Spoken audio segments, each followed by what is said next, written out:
Turning in a circular road. এই দেখো, এই একটা সার্কুলার রোড আছে, এখানে কোনো একটা কারকে যখন আমরা টার্ন করাবো, দেখবে টার্ন নেওয়ার সময় কি হয়, যেই সার্কেলে তোমরা টার্ন নিচ্ছ তার ইনার সাইডে একটা হচ্ছে গিয়ে অ্যাঙ্গেল হয়ে যায়, তাই তো?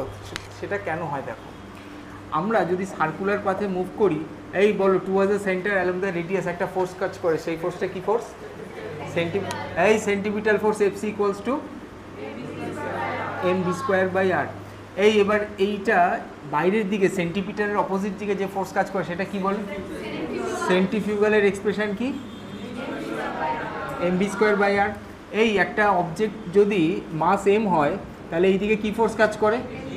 এই নিউটনের থার্ড ল অনুযায়ী every action is equal and opposite, তাহলে এই রিয়াকশন যদি n হয় n ইকুয়ালস টু কী লিখবো? mg। এইবার এই যে ভেহিকেলটা আছে সেটা সার্কুলার পাথে মুভ করতে গেলে বেশি স্পিড হলে স্কিড করে বাইরে চলে যাবে, তাহলে সেইটা স্কিড না করার কন্ডিশন কি? এই ভেতরের দিকের ফোর্সটা যেন বাইরের ফোর্সের থেকে ইকুয়াল অর বেশি হয়, তাহলে ভেতরের ফোর্সটা কি? ফ্রিকশন, তাহলে friction is greater equals to বাইরের ফোর্সটা কি? সেন্টিপিটাল না ফিউগাল? সেন্টিফিউগাল, তাহলে F is greater equals to সেন্টিফিউগালের expression M V square by, এই ফ্রিকশনের এক্সপ্রেশন কি? F is equals to mu into N, তাহলে এখানে মিউ ইন্টু এন মানে কি লিখতে পারি আমরা?